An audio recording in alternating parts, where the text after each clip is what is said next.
Hi, welcome to the May episode of Let's Talk Tech. This is the last in the series of 3 from my interaction at the Consumer Electronics Show.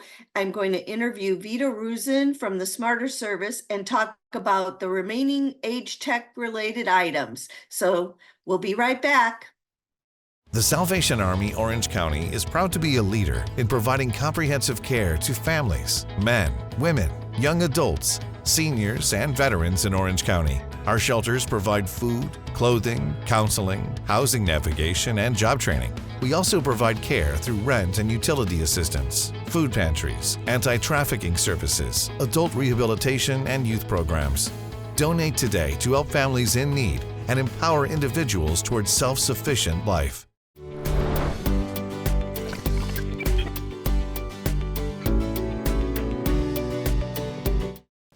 Well, welcome back. So as promised, I'm continuing with the interviews that stemmed from my trek over to the CES show.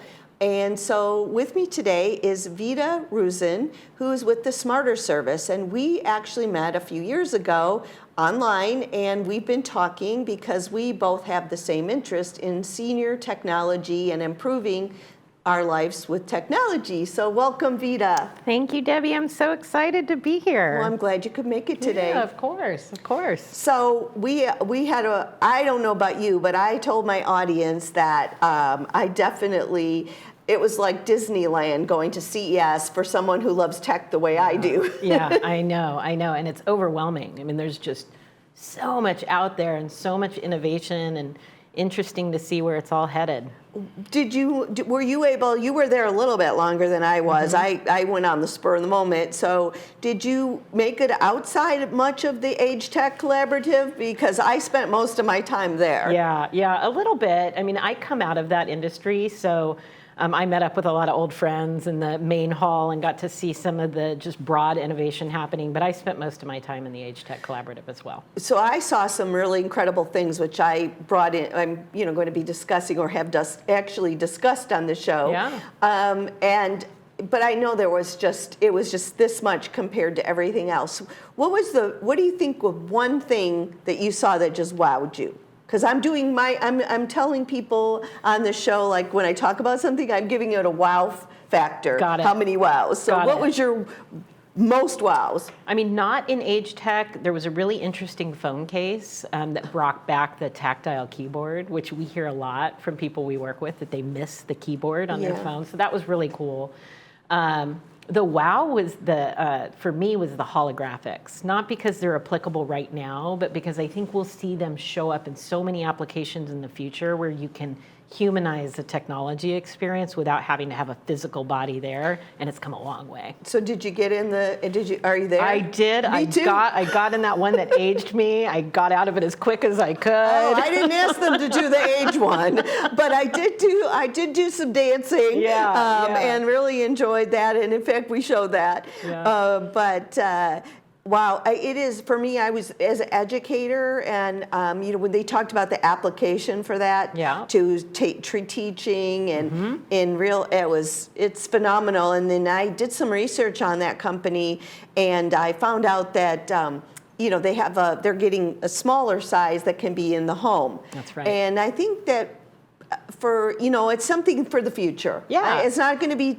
We didn't even think about those things since Star Trek, right? I know. Star Trek and the Jetsons, it's all coming to life. It all is in almost everything has come to life. But I think we'll see it in consumer spaces. And so I could envision that being in a retail store where instead of dealing with an associate who walks up to you, you can actually go to a kiosk where you feel like you're talking to a human, and maybe you are talking to a real human, they're just not in the store. They're coming in remote. Right, which is a great idea, which is really cool.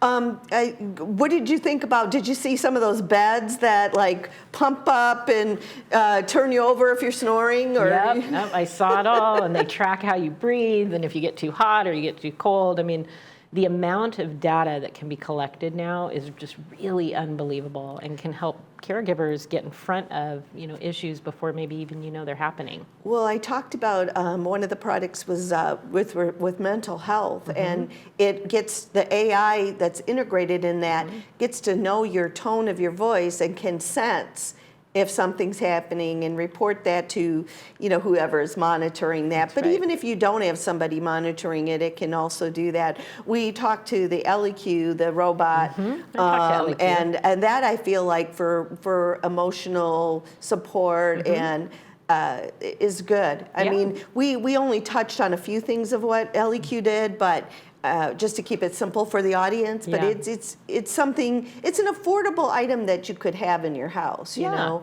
And I liked, every time we said her name though, she lit up. So she was listening. She was listening to the whole conversation. That's right. And learning about us. That's right. So anything else that you like really like just?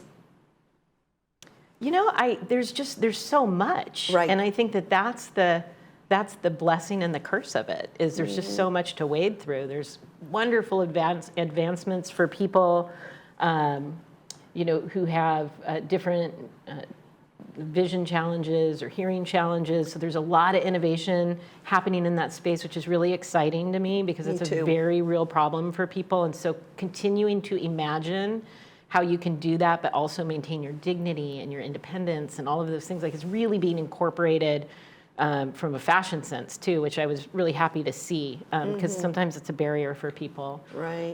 The Xander, did you see the Xander? I did, yeah. So I spoke a bit about that, and I actually told a friend who has some hearing challenges about it, and that, and she was, I sent her, she said, well, send it to me, I want to read about it. So I sent her some information about it, but to be able to have these glasses with closed captioning running inside of them, but they look just like normal glasses, so there's no stigma attached to that. And I did spend a lot of time looking at vision and hearing related, and I have the AMD product, and for people with that, so I've spoken about. Again, I've taken one or two things from them and already talked about it on the previous episodes. But for me, I feel like that's where it's going. Sometimes it's hard to connect that AI is part of those things, but it has to be, because it's progressing, it's learning you, it's learning your stuff. Some of the crazy things I saw, and I'm not so sure, was the grill that grills your steak using AI. I missed that. There was a beer one, but I didn't talk about that. But did you see that bar set up? There was, at the Venetian Hotel, there was a bar set up that was all managed by robots. I saw pictures of it. I did not get a chance to go there.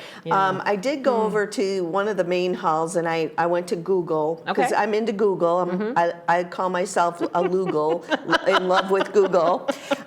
So I went there because I wanted to see some things. And then I went inside, and I saw SK had this, the Wonderland. It was a carnival. Okay. It was absolutely amazing to think about. They're about sustainability and things like that. Not specific to age tech type things, but I can't wait for next year to be able to go back and actually take the time to get to see more.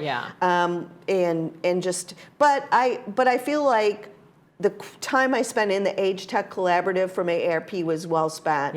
I wish I could have seen more of the presentations, because I felt like there was some value, but you and I sat in one, and the thing about it is those are things you and I live every day. That's right. They were talking about things that are very familiar to us. That's right. But they're of course they're trying to engage with companies to make more age tech. That's right. Right. So I want to. Is there anything else that you just really want to share about that? Because I'm going to ask you some questions. Yeah. No. There's this interesting collision happening with technology and humans, in that you're seeing people try to take the physical world and then capture it in the digital world. And so there was a company there. Did you see Presidio? It's a personal vault, which was really interesting to me, because you get these digital vaults for, banking institutions or your financial institutions, but this is a digital vault for your life. And so, imagine if you have family heirlooms that may not be valuable in the open market, but it's the teddy bear that your grandma gave you, and your mom's put that away in the attic in a particular box. You can house that in this digital vault, so that at end of life, where everything is: documents, things, family heirlooms. So it's really interesting how CES really was starting to show this blending that's really trying to happen, and I think it really matters to a lot of the audience that you speak to and that we both care about. So yeah, that we care deeply about, and that's exactly that's a great point, because I've spoken on the show and in other shows, and even done presentations on digital asset management and preparing for that inevitable time. And these items like the Presidio and the Digital Vault and artifacts and some of the other things, those are all things that we didn't have 20, 30 years ago to think about, but yet now that they're here, you're like, okay, that's a really good idea. That's right. And that's something that's really going to benefit as people downsize or whatever reasoning they come behind that. But there's a story. That's right. And we want to know. And I spoke with Artifacts about my own little cigar box of some things from my childhood.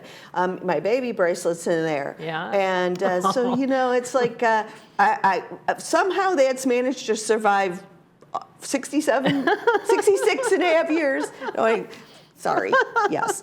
But those are things. So, one of the things I want to back up a little bit about Vida and I, and Vida's company is called the Smarter Service, and they are a technology concierge company. And that's kind of how we interacted. She heard about my show and reached out to me. And I love the concept, because so many times, and why the show was born, was to help people become more comfortable with technology. That's right. And so I don't want to be like a sales commercial, but I do want you to explain to my audience what you all do and how important it is. Yeah. So, well, I came across your show by happenstance. Somebody forwarded it to me when we started this company a few years ago, and you and I are so like-hearted that way, and just wanting for people to be able to use what's out there. And so Smarter is a personalized tech concierge company, and we are focused on helping older adults build confidence, using their technology, discovering what's right for them, fixing things when they're broken. I really think of us as proxy family to families and their loved ones, to help them navigate a digital age, because the world is just digitizing so quickly around them. But you and I just came out of a show where it was nothing short of overwhelming, all of the options out there, and there's a ton of investment and innovation happening in technology, but not enough discussion around digital literacy and what that means to older adults. And so you had shared an article with me, I think from CTA, and they were saying that 70+% of people are thinking about using technology, that it makes them feel like they have control of their health. But I was also reading a Pew research that said 73% of people 65 and over need help with technology. They need to understand how it applies and how it applies to them. Right. And so we've created a service to really help people navigate that reality and let them curate their own technology experience with somebody who cares about them and will lend a helping hand. Right, and the way that yours is you have different levels of service, from just a telephonic interaction to, an actual, physical interaction, and it's up to them. And oftentimes when I've spoken about your service to other people, I've said, well, a lot of times it's the children who are buying the subscription for their parents so that they're not the ones always getting that phone call. And when I say that to people who are at that age where they might have a parent who's at an age where tech is on the edge, maybe they didn't use tech when they were working, and at some point though, we will meet up with this where people are already technologically advanced, but it's still years to come. That's right. We're getting there. That's right. Like baby steps, but also at the same time, technology is growing by leaps and bounds. Absolutely. So even people who feel comfortable like me, I know that my learning curve will never stop. That's right. And sometimes you just don't want to keep up with it. We actually, a lot of our members are boomers, and they've retired. They're not in the workforce in the same way that they were, in their working years. And so they lose the thread on it, and they're okay with that. Right. They don't want to stay on top of it, but then they want to be able to check in on it when it makes sense for them. They want to be aware of what's coming that may help them stay at home longer. You talk to loved ones that are supporting their parents. And it's not that they don't want to help, but they don't necessarily have the time to research what's great, for their parents, as they have different accessibility needs, as they have different security needs, different tracking needs. And so really having a partner, to help you navigate all that, you know where to go find a lawyer, or you know where to go find a financial advisor. Right, so where's the tech? Who the heck helps with this? Right. No, I totally get that. I mean, I feel like, there's just the depth of where we could be with all of this is just, it's enormous. And I understand. And, people think, well, Debbie, you're so, you know tech so well. No, Debbie does not know tech that well, believe it or not. She knows what she needs to know. And, when people do ask me a question about something, and I don't know about it, I go and I learn about it. That's my advantage, is that I'm able to quickly figure it out. Yeah. But most people aren't able to do that. Or don't want to. Or don't want to. Yeah. So I want to, That's right. if somebody asks me something I don't know, I'm going to try to figure it out to help them.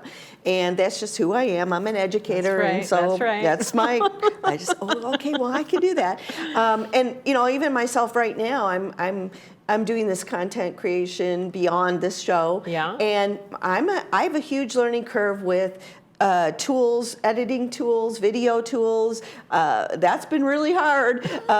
So give themselves a break. Absolutely. Take those baby steps that you need. So, all right. Well, I think our time is just about up. But you and I could go on for days. I know, we could, because we think about the same things. But I appreciate that you have what you have for available to the community. Yeah. And they're across the country. It's not they are local. We are. But a local start. But they are everywhere. They have a huge in Arizona somewhere, right? Yeah, we're in Arizona. We're in Wisconsin. We're getting ready to launch in Indianapolis, and so we're growing by leaps and bounds. And it's because people want the help. Right. They want the patient help. Right, and that's the other thing. I mean, your people that you hire, they have to have a certain quality and be able to interact and not get frustrated. That's right. Because the older person might be very frustrated. That's right. And we have to remain not frustrated. That's right. But it does helpful. happen. We all do get frustrated. Yeah. But I can't wait for next year to go to CES. I don't know Let's go longer. Yeah, oh yes. That's a given. I immediately told myself I was exhausted. I know. You have to, I came out of that industry, and so I used to go for 10 days. And this time I went for a day and a half, and you only went for a day. A day. And so that's just not enough time to get through everything and have the conversations you want to have. No, and with the way it was spread out, it was in 4 big, very large venues, and getting from point A to point B was a challenge. So I learned, actually for me it was good though, because I learned a lot. I learned how I'm going to do it next year. That makes sense. And not how I will plan better. And because media does have access earlier, I will definitely go earlier, because I feel like I could have had some more in-depth conversations with people if I'd gone earlier. But I still saw I still came back with 3 shows worth of stuff. I know. And again, I feel like I hope everybody has really enjoyed what they've heard so far, because these are things that I talked about a few things that are futuristic, but other things that are available today. Well, and that's the interesting thing about CES, is it is a mix of practical things that are out today that you could go into stores and you could buy, but there's also the dreaming of the future. And so you see a ton of this technology that in its current application at the show, you'll never see. It's just out of this world stuff, like drones playing soccer. I don't know if you got to see that. I actually shared that. Good Lord. But, the way that technology will show up in the future is really fascinating to see unfold. So. It was. Well, thank you so much for coming in person. It's so nice to have you here. We'll have to do this again. Yes, we need to have Vida come back, and we'll talk about some other tech topics, because we can do that all day long. So, all right. Well, thank you again. Thank you. And so let's move on to specific disorders and those types of products. And there was no shortage. Of course, the need for care for those with dementia or other age-related diseases requiring more focus, I found several of interest. Tembo Health is a 24/7 concierge support for caregivers and seniors living with dementia. Their goal is to provide care for seniors more effortlessly through a virtual disease management platform using a variety of interactive modalities, including passive remote patient monitoring. They utilize telehealth and interactive tools. I would say that this is something you probably would see more in an assisted living, but it still drew my attention because it's so appropriate for telehealth. Another product is the MyCube, a wellness system from MyCare that raises the bar for how we can assess mental health. The Cube leverages conversational AI to recognize changes in voice patterns associated with mental health conditions, which I think is really important for keeping track. It knows when you're feeling down in your voice, so that's cool. So next, receiving a CES award for innovation, Ellatone Urge treats stress urinary incontinence at home, discreetly and comfortably. It is an FDA cleared for over-the-counter use by women and no prescription is required.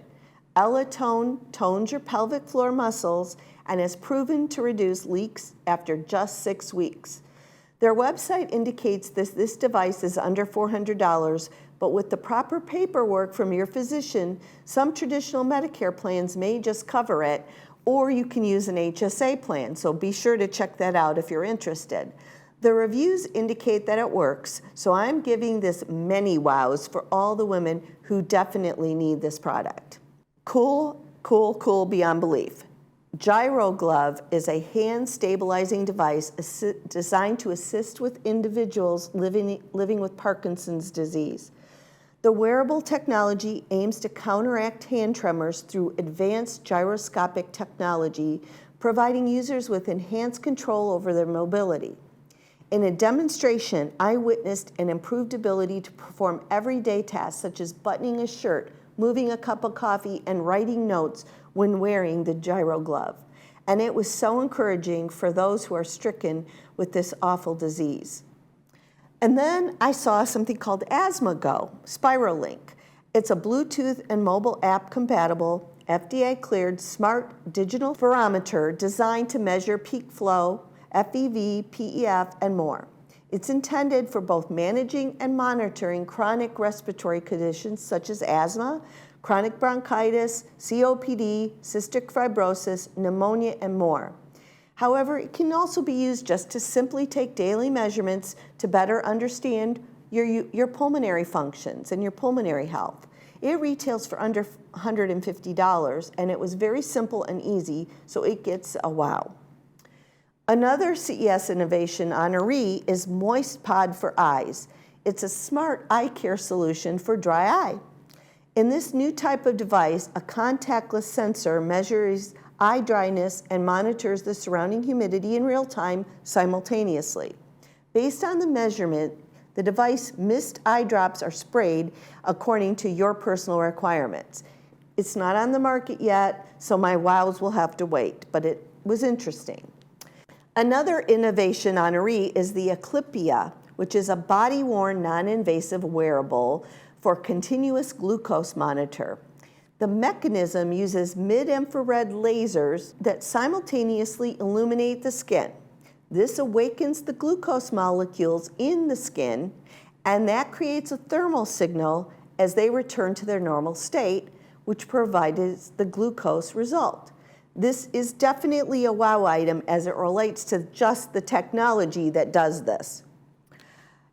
Another item I saw in the innovator area, the WeStim leggings, which are very cool.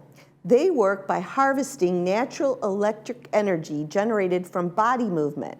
The energy is then delivered to specific targets on your body using special conductive fibers designed to wear inside clothing. So just by simply wearing them and moving, you activate a microcurrent that rejuvenates your muscles without any batteries or wires. I love to give this item a wow, but I am worried that it's really high priced. But if it works and you can afford it, very nice. So I saw a laser light on the floor, and I wondered what it was. It's a device that attaches to a cane, and it's called the Nexstride. They claim that it's to help reestablish the connection between your brain and your body using an adjustable light and sound sensory signals as effective cues as you walk. So normally your body receives that signal and responds with your movement right from your brain. You don't have to tell yourself to walk. You just start walking. It's automatic. But when you have conditions such as Parkinson's, multiple sclerosis, or Huntington's, that can result in a slow degeneration of those signals that might come from head trauma or damage to your spinal cord or from even a stroke. So the Nexstride, through the use of cues, the device allows your brain and your body to reconnect and successfully transmit movement commands to your body, and that translates those commands into action. So I saw it in action on video, and it works. And if it works as intended by stimulating those cues through the visual light, I'm going to give it a wow. So I found this thing called Allergy, and it's a patent-pending invention that integrates an epinephrine auto-injector into a smartphone for people with food allergies. This was a very cool product for those who regularly carry the syringes, and now they can put it with their phone. So I'm going to give that a couple of wows for ease of use. So I ran into a little gadget that has a lot of merit called Heat It. And it's an insect bite solution that works from your phone. So I have one here. It plugs into the power outlet in your device. And they had versions for all devices. So you plug it in, and it works on your skin to take out the sting by using heat. So it's pretty cool. As soon as I plugged it in, it said, Heat It would like to communicate with your device. So it heats up. You have different settings on the app. So there's a little app that comes with it. And the insect bites you, you put it down, you heat it up. And they have a lot of data that proves that it works. So if you're somebody who gets a lot of insect bites like me, I think it's a very cool product. I talked about it yesterday with someone from Alaska where they have a lot of mosquitoes, and she thought it was very interesting too. So on the screen, you're seeing what it looks like in real time, but there you go, Heat It. Wow, so the experience of attending CES and plunging into a sea of innovation is nothing short of awe-inspiring for me. It was an incredible experience. The boundless creativity within the tech industry underscores the commitment to addressing the diverse needs of society. One particularly noteworthy theme that emerged from this year's event is the remarkable progress in age tech. The emphasis on age tech not only reflects a growing awareness of the unique challenges faced by older adults, but also highlights the power of technology in creating these inclusive solutions. I can't wait to go next year and spend a lot more time there. So thank you for joining me on this 3 series episodes of Let's Talk Tech. I hope you enjoyed them all, and it's my pleasure to be your host. Thank you.